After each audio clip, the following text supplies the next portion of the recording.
तो नमस्कार जनो भाई और बहनों, आप सभी का स्वागत करते हैं की कौन नई वीडियो में, जहां पे अपन रिव्यू करने जा रहे हैं माइक्रोमैक्स का बिल्कुल लेटेस्ट भारतीय स्मार्टफोन इंडिया वाला इन माइक्रोमैक्स नोट 1। तो चलिए दोस्तों शुरू करते हैं इसके रिव्यू के साथ में और बात करेंगे क्या ये परफेक्ट फोन है इंडियन मार्केट के लिए।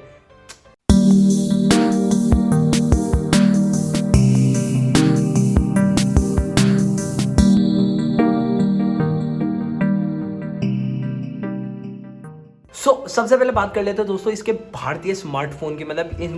इन्होंने स्पेशली फोकस किया भाई, ये इंडियन स्मार्टफोन है जिसको पूरी तरीके से मैन्युफैक्चर किया गया है इंडिया के अंदर, और दूसरा ये एक पूरी इंडियन बेस्ड कंपनी है, तो इस हिसाब से ये एक इंडियन स्मार्टफोन हुआ परफेक्टली, ठीक है। और ये एक फ़ोन की वापसी है, मैं कहूँगा ये इस कंपनी की वापसी है इन फ़ोनों के साथ में। तो आज अपन ये डिस्कस करने वाले हैं क्या इन्होंने जो ये वापसी करी है, जिस फ़ोन के साथ में वापसी करी है, क्या वो फ़ोन परफेक्ट है, क्या वो फ़ोन मार्केट में बिकने लायक है, और क्या वो फ़ोन जिस प्राइस में आ रहा है उस प्राइस के स्पेक्स फीचर कर रहा है। तो देखते हैं। सबसे पहले अपन बात कर लेते हैं भाई इसकी स्क्रीन की। तो दोस्तों इसके अंदर फुल HD प्लस की इन्फिनिटी वाली डिस्प्ले है, जो कि माइक्रोमैक्स का पेटेंट है इन्फिनिटी डिस्प्ले वाला, ठीक है, उसके ऊपर बेस्ड है। और इसके अंदर पंच होल वाला कैमरा है, थोड़ा थोड़ा नोट वाला लुक देगा ये आपको, सैमसंग का जो नोट आता है, ठीक है। यहाँ पे आपको ये देख सकते हो आप, ये पंच होल कैमरा देखने को मिल जाता है और पूरी एक इन्फिनिटी वाली डिस्प्ले। अगर डिस्प्ले की बात कर ले, काफ़ी सही डिस्प्ले है, 1800x2400 पिक्सल की डिस्प्ले और काफ़ी परफेक्ट डिस्प्ले है मेरे हिसाब से। और अगर अपन बात करें ब्राइटनेस की, तो ब्राइटनेस भी काफ़ी सही है, क्योंकि मेरे को यार परफेक्ट लगी, ठीक है। और अगर अपन बात कर ले भाई, मैंने इसके ऊपर यूट्यूब के ऊपर वीडियोस वगैरह भी प्ले करके देखी थी, तो काफ़ी अच्छे कलर्स वगैरह प्रोवाइड करवा रहा था ये, ठीक है। तो ऑल एंड ओवर काफ़ी परफेक्ट डिस्प्ले है, और अगर आप लोग इसको डिस्प्ले के पॉइंट ऑफ व्यू से देख रहे हो तो वो काफ़ी सही रहेगी। सो अब अपन बात कर लेते हैं भाई इसके कैमरा की। तो यार इसका कैमरा सबसे बड़ा फोकस है, और भाई मैं अगर देखूंगा ना भाई, मेरे को काफ़ी तगड़ा कैमरा लगा है। कैमरा के बारे में अपन अभी इन डेप्थ बात करने वाले हैं 1-2 मिनट के अंदर। सबसे पहले बात कर लेते हैं भाई, इसके अंदर क्वाड कैमरा का सेटअप है, जो सबसे मेन मेगापिक्सल है वो 48 मेगापिक्सल का मेन क्वाड कैमरा वाला सेटअप है। और दूसरा इसके अंदर फ्रंट कैमरा के अंदर आपको पंच होल वाली डिस्प्ले देखने को मिल जाएगी, जो कि 16 मेगापिक्सल का कैमरा है, और दोनों ही AI वाले कैमरा है, जो कि काफ़ी तगड़ा परफॉर्म कर देते हैं। तो फटाफट से चलते हैं बाहर आउटडोर्स में और टेस्ट करते हैं कि भाई कैसा है कैमरा, उसके बाद अपन फिर बात करेंगे। तो भाई जो अब आप वीडियो देख रहे हो ना, वो देख रहे हो आप माइक्रोमैक्स इन नोट 1 वाले कैमरा से, और इसका जो मेन कैमरा है वो 48 मेगापिक्सल का AI वाला कैमरा है। क्वालिटी की अपन बात कर लेते हैं भाई, मीडियोकर क्वालिटी आ रही है वीडियो की, आपको देखने को मिलेगी। स्टेबिलिटी की बात करें तो भाई हाथ में फ़ोन है तो रफली थोड़ा बहुत स्टेबिलिटी कम मिलेगी आपको, बट यार वैसे देखो तो काफ़ी सही है। और कलर्स की बात कर ले तो कलर्स तो काफ़ी ज़्यादा मेरे को सही लगे, क्योंकि अभी थोड़ी लाइट्स वगैरह थोड़ी सी अनइवन है, तो उसको देखते हुए तो यार मेरे को लगता है कि लाइट्स वगैरह ठीक ठाक है, और आपको कलर्स अच्छे देखने को मिल जाएंगे। बट अगर अपन बात करते हैं मेन इसके कैमरा की, तो यार कैमरा मेरे को ठीक है, इंप्रेसिव लगा, क्योंकि जिस प्राइस सेगमेंट में आता है ना, 10,000 11,000 के प्राइस सेगमेंट में फ़ोन आ रहा है, तो यार मेरे को काफ़ी ज़्यादा सही लग रहा है, ठीक है। और अगर अपन बात कर लेते हैं माइक्रोफोन की, तो मैं अराउंड यहाँ से 2 फीट दूर हूँ कैमरा से, तो एक रफली आप माइक्रोफोन का भी अंदाज़ा लगा सकते हो। पीछे बेसिक बैकग्राउंड नॉइसेज है, तो वो थोड़ी कैप्चर तो हो ही रही होगी, ठीक है। अब बात कर लेते हैं फ्रंट कैमरा की। फ्रंट कैमरा कैसा परफॉर्म करता है इन 3, 2, 1 गो। भाई अभी अपन शूट कर रहे हैं माइक्रोमैक्स इन नोट के फ्रंट कैमरा से, और अगर अपन बात कर लेते हैं ना भाई, फ्रंट कैमरा काफ़ी ज़्यादा इंप्रेसिव है।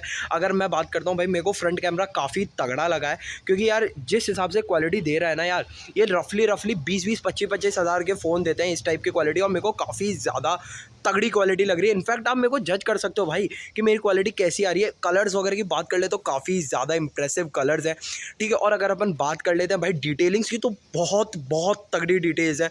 मैं काफ़ी ज़्यादा इंप्रेस्ड हूँ कैमरा से। और अगर आप लोग इस फ़ोन को कैमरा के लिए परचेज़ कर रहे हो, वर्थ है भाई, मैं अभी बोल देता हूँ वर्थ है। वाकई इंडिया ने कमाल करके दिखाया है। फटाफट से चलते हैं स्टूडियो में और फिर बात करते हैं कि तो भाई एक छोटा सा एक डिटेल मैं देना भूल गया, ठीक है। इसके फ्रंट कैमरा के अंदर से 720 पिक्सल तक का ही सपोर्ट है, आप 720p की वीडियो बना सकते हो, तो एक काफ़ी बड़ा ड्रॉबैक है। बट अगर बात करें 720p के हिसाब से, तो काफ़ी तगड़ी वीडियो देखने को मिल जाती है। बट यार 720p कौन लेगा भाई, लिटरली कौन लेगा, है ना।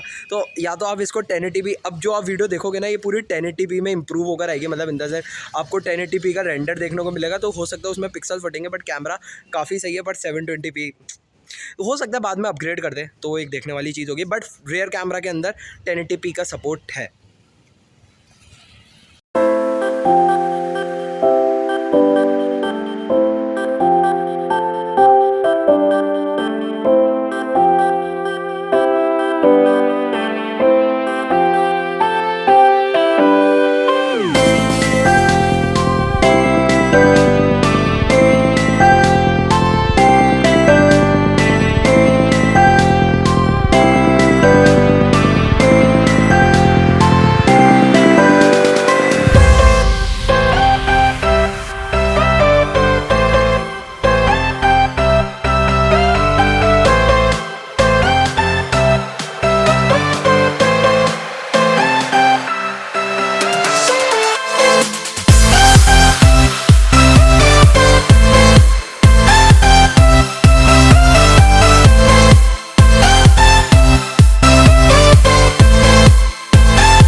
आप लोगों को पसंद आया होगा कैमरा, मेरे को काफ़ी ज़्यादा इंप्रेसिव लगा। मेरे को 2-3 जो इसके ड्रॉबैक्स लगे, सबसे पहला ड्रॉबैक ये लगा कि भाई फ्रंट कैमरा के अंदर 720 पिक्सल तक का ही सपोर्ट है, ठीक है। अगर ये लोग उसको कुछ सॉफ्टवेयर के थ्रू इसको 1080p कर देते हो तो काफ़ी सही चीज़ रहेगी, और पॉसिबिलिटी है, पूरी पॉसिबिलिटी है, और मैं तो कहूँगा भाई आराम से कर सकता है। अब देखते हैं भाई कैसा क्या होगा। बस एक मेरे को एक ये सबसे बड़ा ड्रॉबैक लगा, बट अगर अपन कैमरा की बात कर लेते तो 10,000 11,000 के फ़ोन के हिसाब से काफ़ी परफेक्ट कैमरा है। मतलब अगर आप लोग परफेक्ट कैमरा देख रहे हो तो भाई मेरे को काफ़ी सही लगा, ठीक है। और सबसे बड़ी बात है भाई, बस है ना, कैमरा के लिए मेरे पास यही शब्द है। और आप लोगों ने वीडियोस और फोटोज़ भी देख ली होगी तो उससे आप लोगों को पूरा आइडिया लग गया होगा भाई कैसा कैमरा है।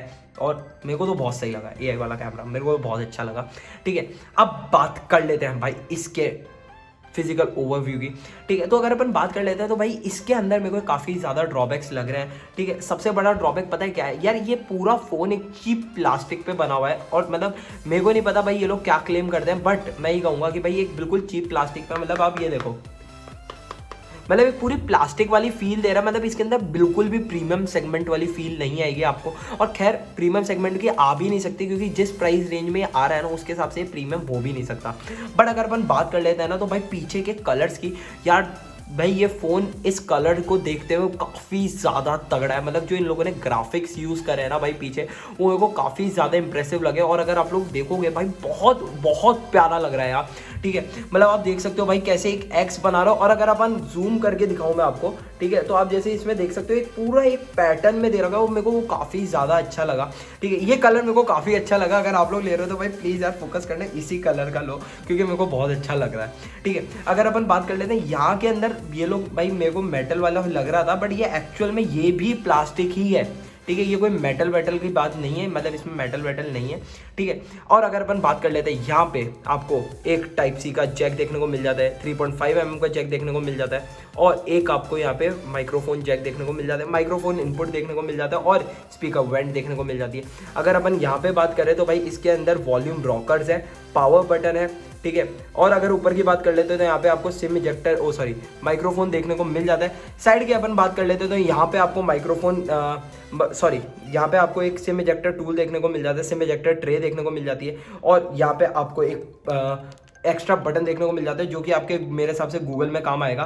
तो जी हाँ, ये बिल्कुल गूगल में ही काम आएगा। और ये मेरे को यार ठीक है, मतलब ऐसा कुछ खास नहीं है, बट यार काफ़ी सॉफ्ट बटन है। मतलब ये आप ये देख लो, यहाँ पे पावर बटन है और यहाँ पे गूगल वाला बटन है, थोड़ा सा अजीब सा हो जाएगा मतलब, पर ठीक है। मतलब ये आपके ईज के लिए दे रखा है, आप चाहो तो इसमें शायद सिस्टम होगा बंद भी करने का।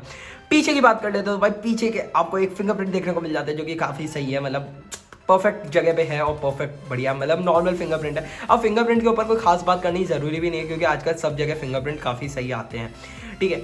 अब अगर अपन बात कर लेते हैं भाई, बस मेरे को एक छोटा सा इसमें चीप क्वालिटी वाली फील देखने को मिली, बाकी और कुछ भी नहीं है फ़ोन की। अगर ग्राफिक्स वगैरह की बात करें, लुक वाइज बहुत अच्छा है, बट जब पकड़ोगे तो थोड़ा सा आपको चीप वाली फील देखने को मिल जाएगी। सो अब आ जाते हैं अपन इसकी बैटरी के ऊपर, ये कितना लंबा चलेगा फ़ोन। तो बैटरी इसके अंदर काफ़ी अच्छी है भाई, 5000 mAh की बैटरी है। और अगर अपन बैटरी की बात करें तो वही लिथियम आयन पॉलीमर बैटरी है, और साथ में 18 वाट का fast charger in the box दे रखा है आपको। बट 18 वाट का फास्ट चार्जर उतना ज़्यादा फास्ट नहीं है आज के टाइम में।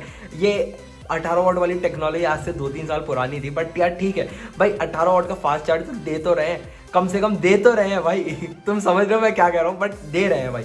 और अगर अपन बात कर लेते हैं, बैटरी काफ़ी अच्छी है, मतलब लॉन्ग रनिंग बैटरी है। मतलब आप ये देख लो भाई, कल से फ़ोन स्टैंड बाय पे है, अराउंड घंटे 2 घंटे की यूज़ पे है। कल ये फ़ोन 78 पे था और अभी 72% पर है, मतलब 6% का कल से और आज पूरा स्टैंड बाय पे है, मतलब वाईफाई वगैरह कनेक्टेड था। दूसरा 1 से 2 घंटे का इसको स्क्रीन टाइम दिया गया है, तो मतलब मेरे हिसाब से काफ़ी सही चीज़ है ना। बैटरी के मामले में अगर बात कर ले तो 5000 के mAh की बैटरी काफ़ी सही है। और अगर अपन बात कर लेते हैं इसके प्रोसेसर की, तो इसके अंदर हीलियो का G85 का गेमिंग वाला प्रोसेसर है, जो कि बैटरी को काफ़ी ज़्यादा ऑप्टिमाइज रखेगा स्टैंड बाय वगैरह के टाइम पे। और अब बात कर ले, अगर प्रोसेसर की बात कर ही ली है तो भाई इसके अंदर रैम की भी बात कर लेते हैं। तो मेरे पास जो मॉडल है वो 4GB 64GB वाला है, 4GB की रैम और 64GB की स्टोरेज वाला, ठीक है। और साथ ही साथ बात कर लेते हैं भाई इसके अंदर कौन कौन से बैंड्स का सपोर्ट है। तो आप इसके अंदर 3G 4G तक चला सकते हो, 5G का सपोर्ट अभी तक आपको देखने को नहीं मिलेगा, ठीक है, क्योंकि आप भाई बहुत सस्ता फ़ोन खरीद रहे हो तो इसके अंदर 5G नहीं मिलेगा यार, है ना। ठीक है। और जब अपन बात कर लेते हैं भाई इसके स्टोरेज के ऊपर, तो यार स्टोरेज मैंने आपको बता दिया 64 GB के तो स्टोरेज है ही है, और साथ में आप 256 GB तक का एक मेमोरी कार्ड भी लगा सकते हैं, जिससे आप अपनी स्टोरेज को ऐसे बढ़ा सकते हो। बाकी मेरे को ये फ़ोन काफ़ी सही लगा है, स्टोरेज वगैरह के लिए भी इसने डेडिकेटेडली मेमोरी कार्ड वगैरह दिया। और अगर अपन बात कर ले तो भाई पूरा फुल स्पेक्स पैक्ड वाला फ़ोन है, और मेरे को काफ़ी ज़्यादा अच्छा लगा, क्योंकि जिस हिसाब से फ़ोन आ रहा है ना 10-11 हज़ार रुपये के अंदर, यार ये काफ़ी ज़्यादा सही है और मेड इन इंडिया फ़ोन है। मेरे को सबसे ज़्यादा एम्फेसिस इस चीज़ के ऊपर करना चाहिए कि यार इंडिया के अंदर मेरे को एक ऐसा फ़ोन लगा कि यार जो वाकई ही एक इंडियन मार्केट के अंदर कॉम्पीट कर सकता है, जो कि सबसे ज़्यादा ज़रूरी है। क्योंकि भाई इंडिया के अंदर फ़ोन तो बहुत बन रहे हैं, बट सबसे बड़ी दिक्कत पता है क्या है, कि उस फ़ोन को वाकई क्या लोग कंपनीज कॉम्पीट कर पा रही है। क्योंकि आज अगर आप एक छोटा सा, मैं कंपनीज के नाम लेने में मेरे को कोई दिक्कत नहीं है, अगर आज अपन बात करते हैं वन प्लस या MI, ठीक है, उसके अलावा अपने पास और भी मल्टीपल कंपनीज है, जैसे कि वीवो है, ओप्पो है, अगर इनके मैं 10 या 15 हज़ार रुपये तक के फ़ोन्स देखता हूँ, तो यार वो सारे एक तो आउट ऑफ इंडिया वाले फ़ोन्स हैं, मतलब मेड इन इंडिया वो लोग क्लेम भी करते हैं ना, तो भी दोस्तों रेवेन्यू वगैरह मैंने आपको बता रखा है कि भाई वो रेवेन्यू बाहर जाता है, तो यार it doesn't matter a lot, ठीक है। बट अब उन फ़ोन को टक्कर देने आया एक ऐसा मेड इन इंडिया फ़ोन, जो कि भाई मैं ये नहीं कहूँगा कि MI से बेटर है, क्योंकि MI का Note 9 मेरे को इससे ज़्यादा बेटर लगता है, बट अगर अपन बात कर लेते हैं वीवो ओप्पो से, तो डेफिनेटली ये बेटर है, डेफिनेटली 101% श्योर ये वीवो ओप्पो के कोई भी 15 हज़ार के फ़ोन से ज़्यादा बेटर है। और अगर मैं बात कर लेता हूँ वीवो Y20i, मैंने खुद ने पर्सनली यूज़ करा है, तो अगर मैं उसके ऊपर बोलूँगा ना, तो भाई ये फ़ोन ज़्यादा परफेक्ट है। बस एक बिल्ड क्वालिटी को साइड रखते हुए ये फ़ोन ज़्यादा परफेक्ट है और वीवो और ओप्पो के फ़ोन से, ठीक है। इनफैक्ट सैमसंग का M11 भी इसके आगे नहीं टिकेगा, रद्दी भर भी नहीं टिकेगा, रेडमी का 8A डुअल वगैरह कोई सा भी फ़ोन इसके आगे नहीं टिकेगा, बट MI का Note 9 जो कि सेम प्राइस सेगमेंट में आता है, वो इसके आगे ज़रूर एक काफ़ी अच्छा ओपिनियन होगा, ठीक है। MI Note 9 की वीडियो भी आपको जल्द देखने को मिल जाएगी, ठीक है। तब तक के लिए उम्मीद है आप लोगों को ये वीडियो पसंद आई होगी। अगर पसंद आई तो प्लीज़ यार एक लाइक का बटन दबा के जाना, चैनल को सब्सक्राइब कर देना, और अगर आप लोगों को कोई भी सवाल हो कमेंट बॉक्स में बता दीजिएगा, मैं पर्सनली आपके सारे सवालों का जवाब दूंगा। इसी के साथ फिर मिलेंगे कौन वीडियो में, तब तक के लिए शुक्रिया, बाय बाय, टेक केयर, धन्यवाद, जय हिंद, वंदे मातरम।